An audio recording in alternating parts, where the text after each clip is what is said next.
আরে রাখেন মেজর রাখেন মেজর আমাদের খাতা ট্যাক্সের পয়সা টাকা রাখেন আপনি।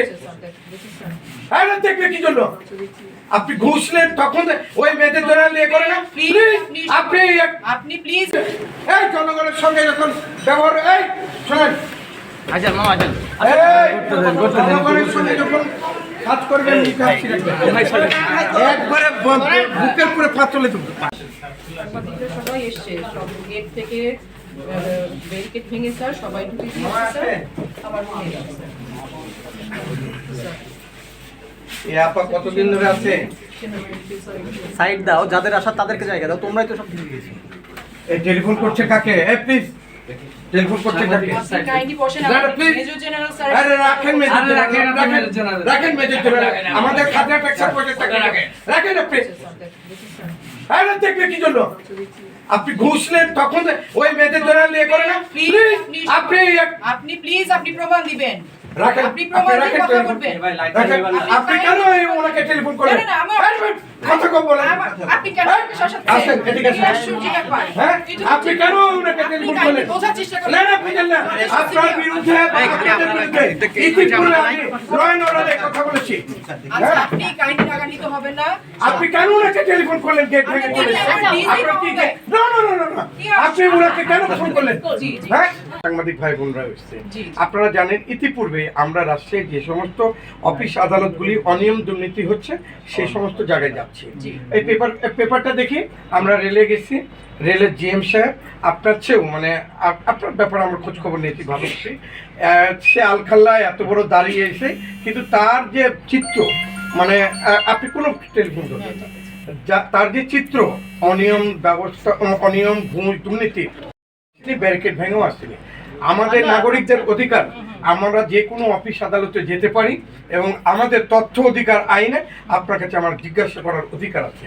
আপনি হয়তো পেপার পত্রিকা টেলিভিশন দেখিয়ে ইতিমধ্যেই কিন্তু বেশ কয়েক বছর যাবৎ কিন্তু আপনার এখানে একার ভুল, তাহলে আপনার যারা কর্মকর্তা আছে তারা তো বলে দিবে যে প্লিজ আপনি এই ফর্মটা আবার ঠিক করেন। এইটা না করে এইভাবে আপনার পাসপোর্টটা একবারে নিচে ফেলে দিয়ে আসেন, পরে আসেন। আপনার পিছনে যে আনসার ভাইরা আছে তারাও কিন্তু ওই ঘাট ধাক্কা দেয়, এরকম চিত্র আমাদের ক্যামেরাতেও আছে। সেই ক্ষেত্রে মনে করেন আপনি যে বললেন যে আমাকে প্রমাণ দিতে, আপনার প্রমাণ নাই, আপনাদের প্রমাণ কত লাগবে আপনি বলেন যে একবার সেন্ট্রাল থেকে শুরু করে উনি যাকে ফোন দিলেন আপনাকে রক্ষা করবে না, রক্ষা করবে আল্লাহ। আপনি যে মনে করেন আপনাদের গোটা বাংলাদেশের যে মনে করেন অব্যবস্থাপনা, তার জন্য জনতা ছাত্র সবাই মিলে কিন্তু দীর্ঘদিন আন্দোলন করার পর আল্লাহ কবুল করেছে যে এই ধরনের মানে অপরাধীদের হাত থেকে আমাদের দেশকে রক্ষা করেছে। সেই ক্ষেত্রে এখন আমরা 1 মাস সময় দিব, 1 মাসের মধ্যে আপনার যে এই রাষ্ট্রের অফিসে যে অব্যবস্থাপনা অনিয়ম ঘুষ দুর্নীতি আছে সেগুলি বন্ধ করতে হবে। এই ব্যাপারে আমি একটু আফজাল ভাই বা লিপি আপা কিছু বলেন, পরে এই ভাই হ্যাঁ আপনি আপনার পরিচয় দিয়ে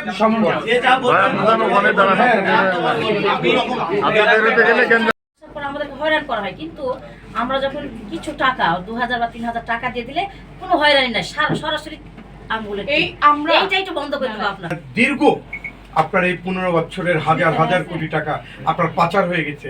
আপনার এখানে ভূমিদস্যু, এখানে মনে করেন পুকুর খননে তারা মনে করেন টাকা লুটপাট করেছে, এখানে নদী মনে করেন দখল করেছে, এখানে আপনার ভূমি আপনার মৎস্য ইয়ে করেছে, অনেক অনিয়ম দুর্নীতি করেছে। সেখানে পাসপোর্টের অনিয়ম দুর্নীতির কথা তো প্রথম আলো সহ বিভিন্ন টেলিভিশনে আপনার বিভিন্ন জাতীয় পত্রিকায় স্থানীয় পত্রিকায় ফলো করে নিউজ হয়, এটা আপনার দেখা উচিত ছিল। আপনার ইয়ে রাখেন, এখন পিআরও সাহেব রাখেন, তাহলে পেপারগুলি দেখতে হবে, শুধু প্রথম আলো আপনি রাখলে হবে না।